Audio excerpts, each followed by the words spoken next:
si no sé manejar matrices y controladas, no puedo hacer un RV. Digamos que si hago un RV donde el beneficiario sea una empresa, donde el accionista sea una persona natural, listo.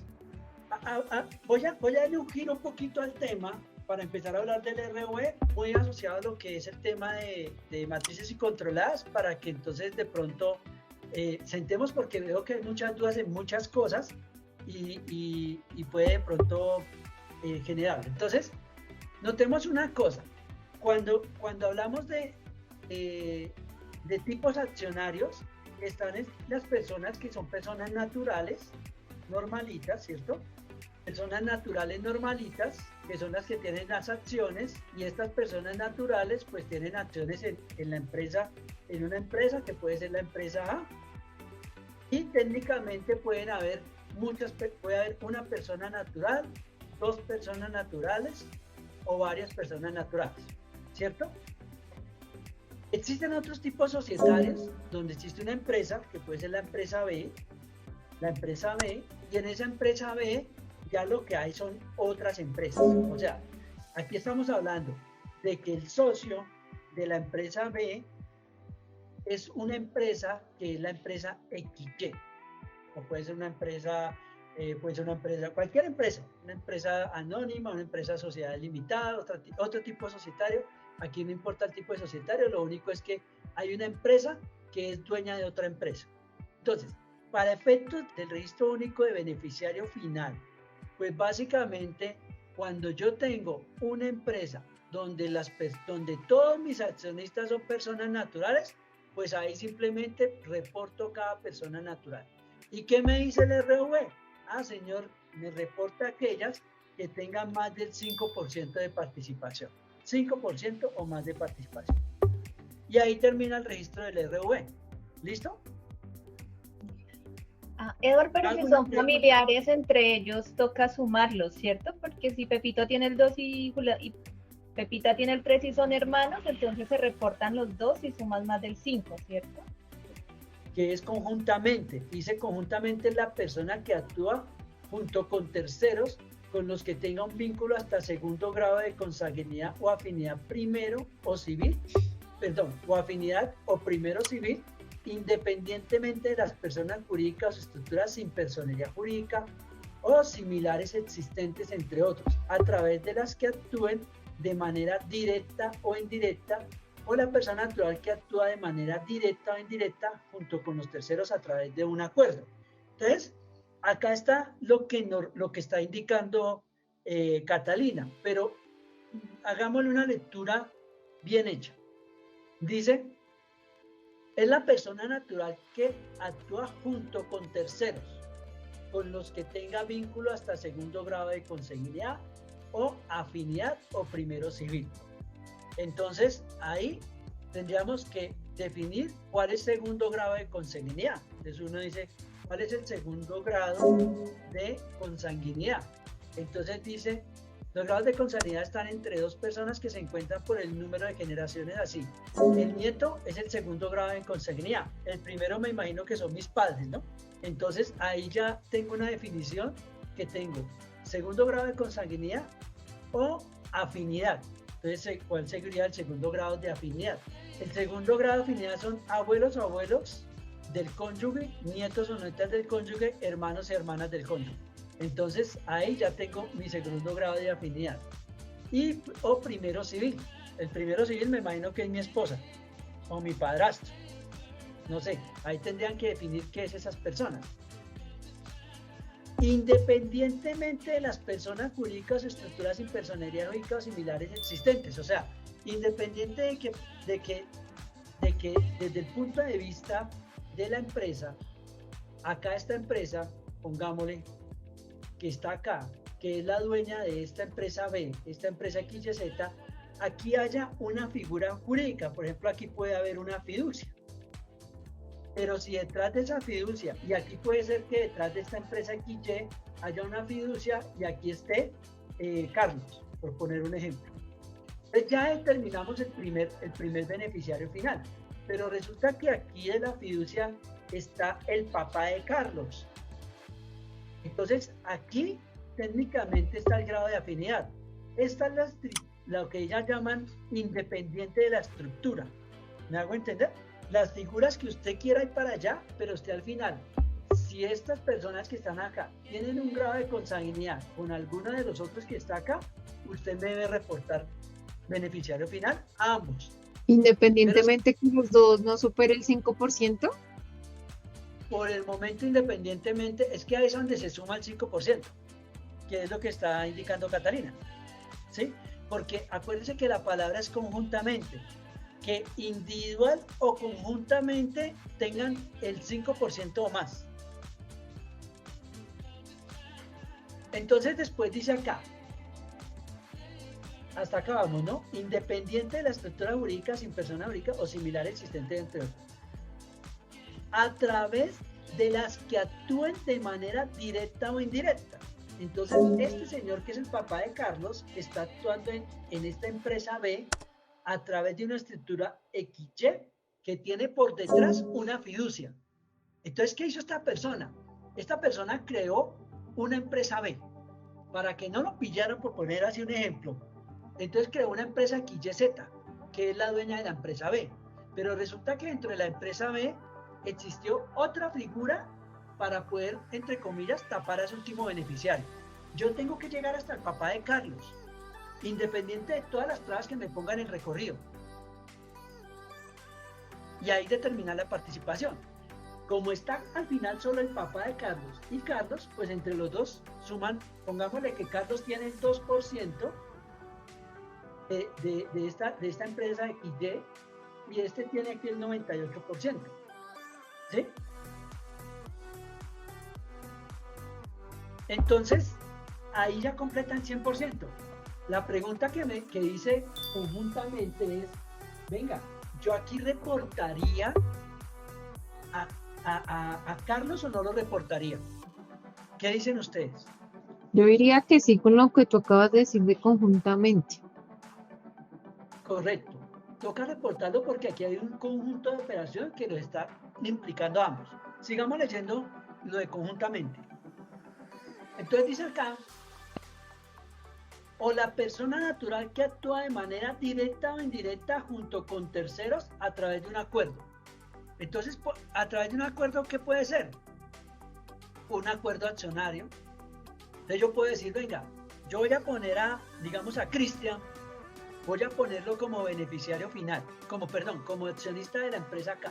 Entonces aquí voy a decir, volvamos como Carlos.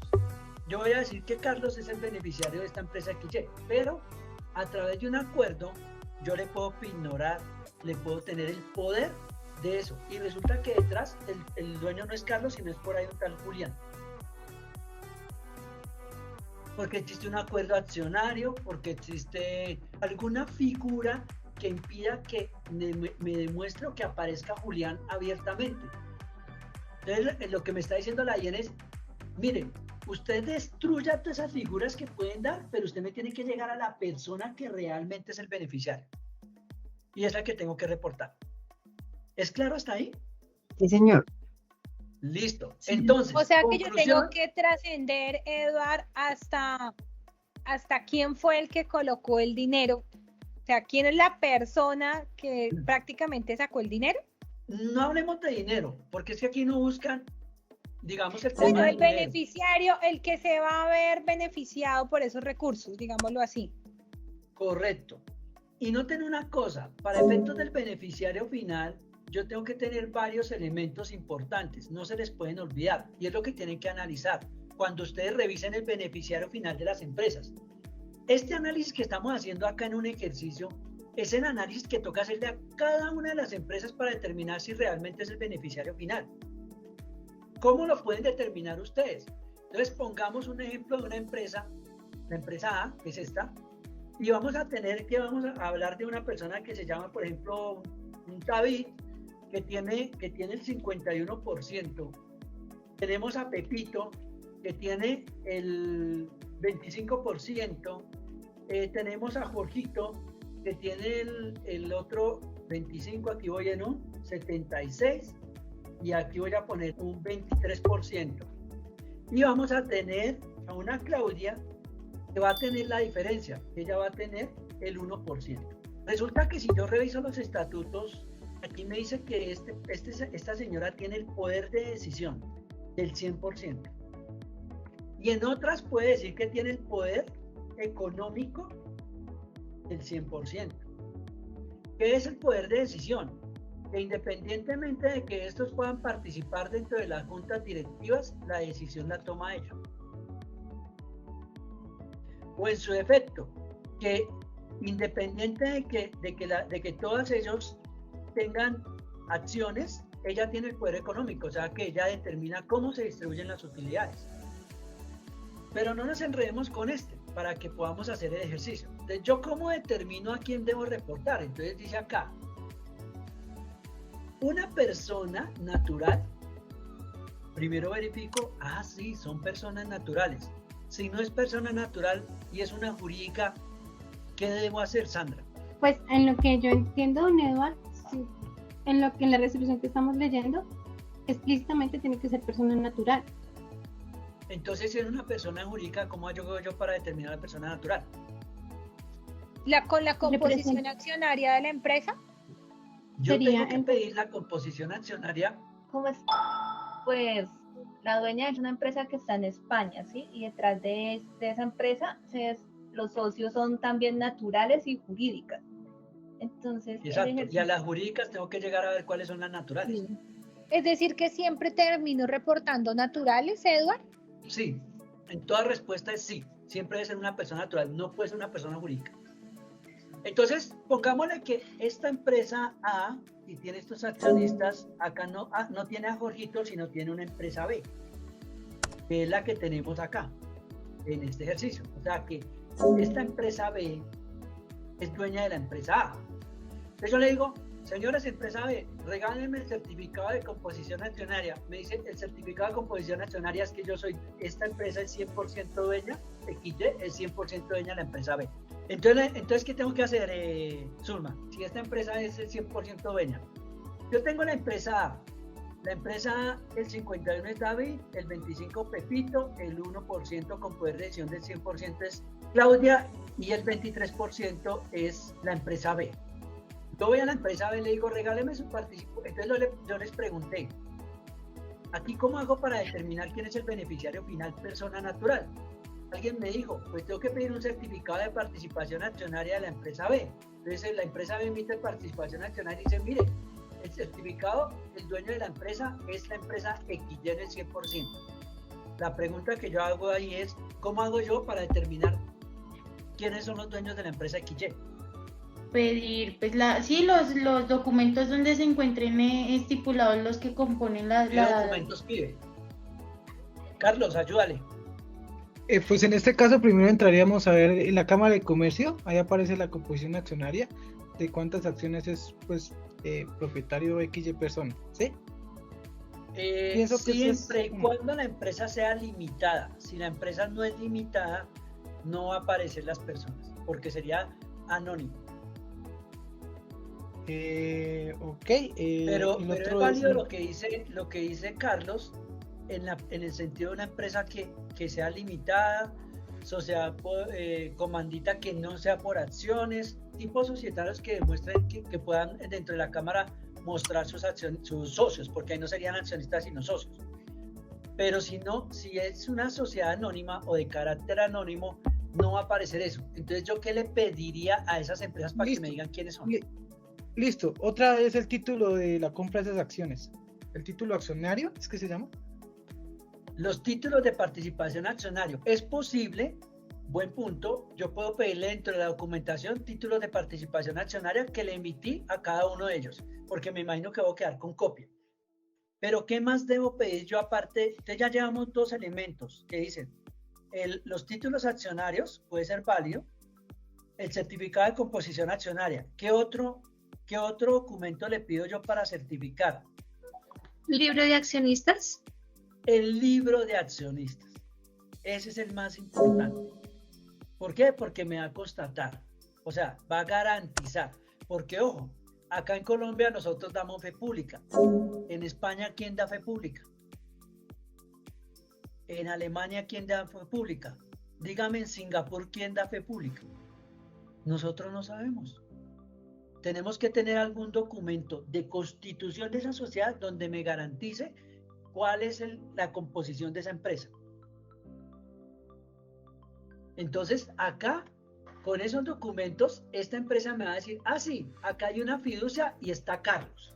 Y Carlos tiene el 2%. Entonces, ¿cómo es el ejercicio? Resulta que la empresa B tiene el 23%, ¿cierto? Entonces, esta tiene el 23% de A, lo cual indica que si la empresa Y, XYZ, pues tiene el 23% de A. Carlos, ¿cuánto tiene de ese 23%? 0.46. El 0.46. ¿Por qué? Porque lo que me imagino que hizo Catalina fue 23% por el 2%. Eso me da 4.6. Que si lo llevo en porcentaje, pues es el 0.46. Y resulta que aquí me dicen que tienen una fiducia. Entonces, ¿qué documento pido yo? Ah, pues el contrato, ¿no? Para ver los El participantes. contrato fiduciario. Entonces pido el contrato fiduciario y en el contrato fiduciario, ¿qué va a aparecer? Los partícipes. Pues los que participaron en los que adquirieron las inversiones, ¿no? Los Las beneficiarios. fiducias se componen en Y ese los caso, porcentajes de cada uno. se componen en ese caso de un fideicomitente y de unos beneficiarios. El contrato fiduciario y sus modificaciones. Porque el contrato fiduciario me va a presentar dos elementos, un fideicomitente y unos beneficiarios. La norma tributaria me establece que, de acuerdo a las condiciones que están pactadas, el beneficiario será dueño de esta acción solo cuando cumpla los requisitos. Mientras tanto, tributariamente yo debo reportar al fideicomitente como dueño de esa inversión. La empresa XY tiene un 100%. De ese 100% está dividido entre una fiducia y Carlos.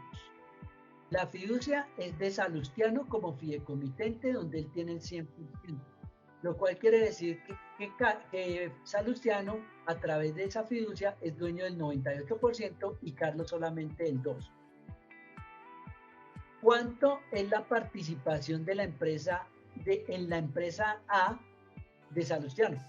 ¿Cuánto tenemos en la empresa A? ¿Cuánto es la participación de la empresa XY en A? El 23%.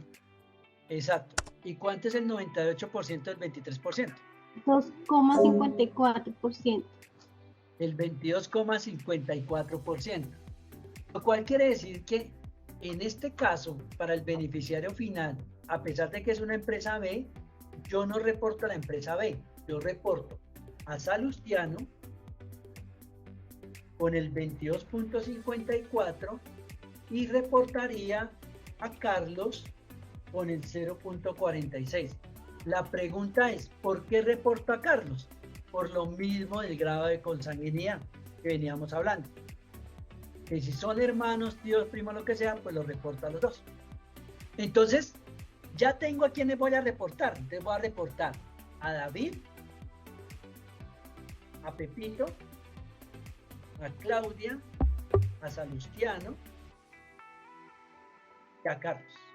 Noten que ya se salió la empresa E, ya tengo todas mis empresas, todas mis personas naturales. Ahora cumplo las condiciones. Dice acá, sea titular directa o indirectamente, ya cumplimos con eso. Del 5%, ya cumplimos con eso. O más del capital, entonces cumplió el capital, sí, tiene más del 5%. Pero por ejemplo, si es de capital, yo no tengo que reportar a Claudia.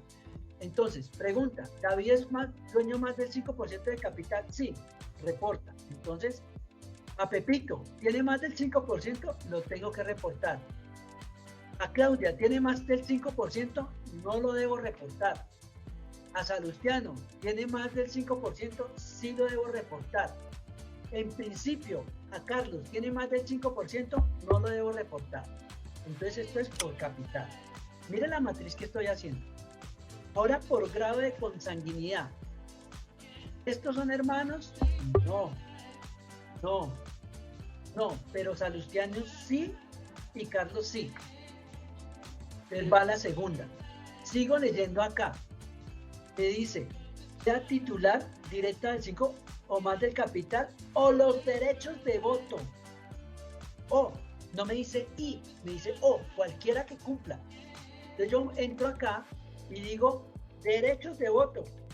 ¿Este tiene derechos de voto? No.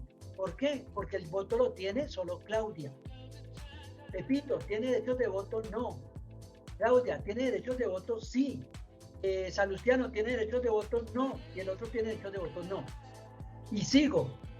Y se beneficia del 5% de más de los activos, rendimientos o utilidades de la persona jurídica. Entonces, de los activos. Entonces, aquí de los activos. ¿Este se beneficia de los activos? ¿Dónde puede determinar eso? Sí, porque es una inversión, ¿no? La inversión pues hace parte del activo, pienso yo. Yo puedo hacer una acción donde tengo el uso, pero no el usufructo. Pues en el Entonces, contrato deben haber quedado esas condiciones. ¿En dónde debieron haber quedado esas condiciones? En el contrato. En los estatutos. En los estatutos. Y si no están en los estatutos, ¿qué les dije yo la vez pasada cuando hablamos de sociedades que tiene que tener una empresa aparte de los estatutos? Los acuerdos accionarios. Entonces aquí tengo que mirarlo en los estatutos o en el acuerdo accionario. Y ahí determinaré. Entonces vamos a ponerle que este sí, que este sí, que este sí, que este sí, que este sí. Si no tiene nada, que hable sobre el tema de, ahora, derecho a las utilidades. Y sí tiene derecho a utilidad, tiene derecho a utilidad, tiene derecho a utilidad, tiene derecho a utilidad, tiene derecho a utilidad. Conclusión.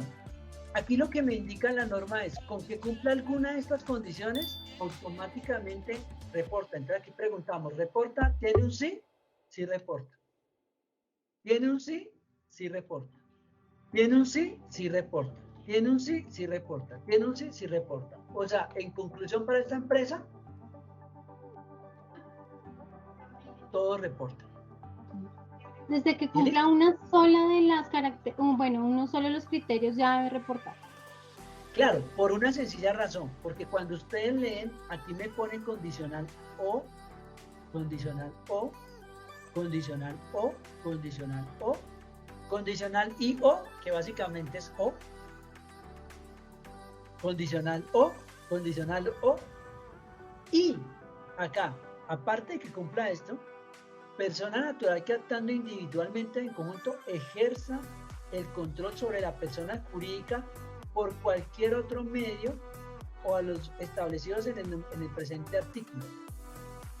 Entonces, puede que no esté ni siquiera acá, o sea, no esté en ninguna de estas. Pero si ejerce el control, si por ahí aparece una persona que por detrás está esto, está ejerciendo el control, automáticamente también lo tengo que reportar.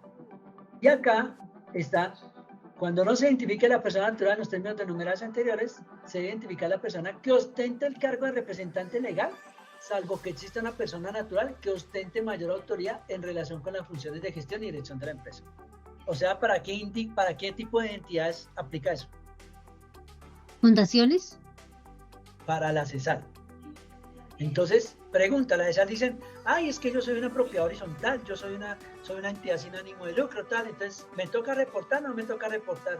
Sí, le toca reportar, pero venga, pero es que nosotros a quién reportamos, si nosotros tenemos accionistas, no somos, entonces yo reporto a la persona jurídica sola, no, tiene que reportar a la persona natural que sea el representante legal, a no ser que esa entidad tenga a alguien que ostente la calidad de las decisiones.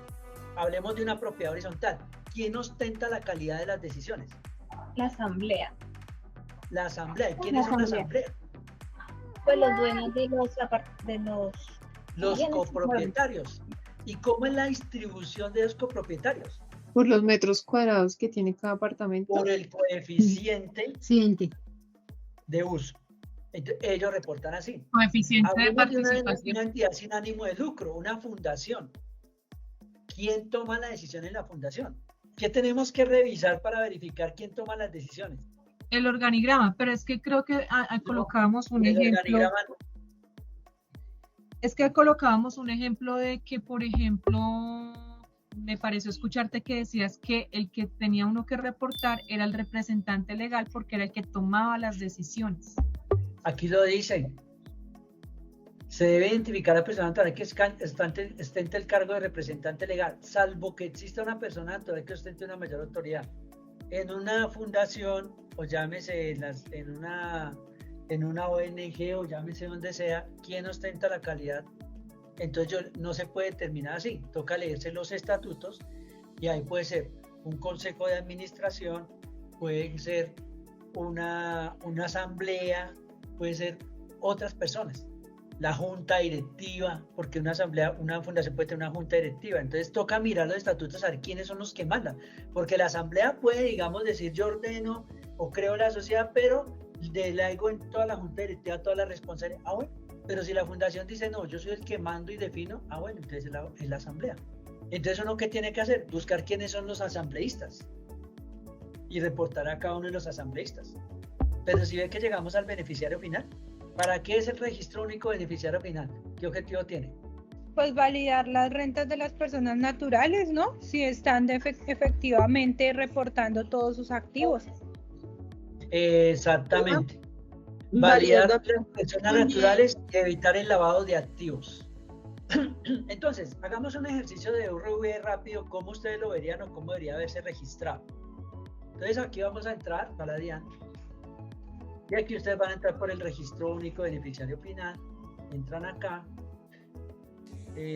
Aquí vamos a colocar el NIT y vamos a colocar la cédula. Entonces aquí aparece registro único beneficiario final. El primero que tenemos que actualizar es el RUT. Entonces aquí tenemos que entrar al RUT, actualizarlo en identificación. Entonces si no les aparece o no lo tienen, lo primero que tienen que verificar es si cumplen con esa condición. Entonces acá tienen que ingresar y en el código, y por acá dice registro único beneficiario final. Entonces, informante beneficiario final. Firmamos, ya que aparece informante beneficiario final. Entonces lo quitamos, ya automáticamente aquí salimos y ya debe aparecer ahora sí el registro único beneficiario final. Refrescamos. Entonces, aquí está el registro único beneficiario final, registro único beneficiario final y registrar beneficiario. Para poder registrar el beneficiario, yo tengo que tener el RUT de la persona natural o la información de la persona natural. Entonces aquí se registrar información. Entonces dice aquí, ¿tiene acciones al portador? Debemos decir que no. Entonces, ¿desea agregar beneficiarios carga masiva o desea agregar beneficiarios carga individual? Carga masiva quiere decir que lo hago a través de un prevalidador. Carga individual quiere decir que lo hago presencialmente. Entonces aquí voy a ingresarlo, carga individual. El que vas a reportar es un beneficiario condicionado. Entonces aquí tenemos que entrar a resolución y aquí dice persona condicionado es una persona natural que adquirirá la calidad de beneficiario final de una persona jurídica o estructura sin personería jurídica o similar con el acaecimiento o cumplimiento de un hecho futuro o incierto. ¿Quiénes son esos tipos de personas? Pues los que tienen, por ejemplo, operaciones como fiducias, como trots, como otros tipos de figuras de eso. En este caso, entonces aquí decimos que no. Entonces él automáticamente me abre datos básicos, ubicación, criterios y otros datos del beneficiario final. Entonces yo digo acá, datos del beneficiario final. Ahora nos vamos para la ubicación del beneficiario final. Y voy al siguiente, que son criterios para determinación. Entonces dice, criterios de titularidad del beneficiario final. Titularidad por capital, por derechos de voto, por capital y derechos de voto. Entonces aquí es por capital y derechos de voto, porque ella es la única dueña. Dice beneficio, que si tiene beneficio en activos, rendimientos y utilidades, en todo. Control por otro medio, no. Es representante legal y mayor autoridad con las funciones de la gestión y la dirección. Entonces aquí técnicamente se borra, o sea, aquí no lo determina porque la determinación es esta. Si yo dijera que no tiene ningún control y nada, se activa acá que eso es para entidades sin ánimo de lucro. Y aquí debo decir, es representar o mayor autoridad, debo colocarle aquí que sí. Acá no tengo nada más, dice porcentaje de participación de la persona jurídica, yo coloco el 100, porcentaje del beneficio 100, fecha inicial del beneficiario, lo cual yo tengo que entrar a la Cámara de Comercio y mirar al libro de registro de accionistas, por eso es que es tan importante. Acá tipo de novedad ninguna y no tengo más. Y le digo aquí agregar beneficiario. El beneficiario agregado fue con éxito, le doy cerrar y aquí ya le digo continuar. porque no tengo más beneficiarios. Si quisiera agregar otro, pues agrego otro beneficiario, digo agregar y voy agregando uno a uno. En este caso, ya no tengo más, le digo continuar y me dice, con posterior a la aplicación del procedimiento de diligencia se identificó y reportó la totalidad de los beneficiarios finales. Lo anterior sin perjuicio de los reportes de personas jurídicas con acciones al portador y o los beneficiarios condicionados. Pregunta, ¿se identificó la totalidad de los beneficiarios finales? Yo le digo, sí señor, y le digo que sí. Entonces él termina y me dice número de formulario acá, y le digo acá, descargar PDF, y automáticamente él ya me tiene aquí el borrador, y aquí me dice a quién reporté y cómo lo reporté. Si no tengo esto, si lo mando por masivo, solamente aparece el documento del archivo en el que envié. Entonces, salimos de personas naturales. No olvides, dale like si te gustó el video, suscríbete a nuestro canal para encontrar más contenido de interés y activa la campanita para que te avise cada vez que subamos un nuevo video.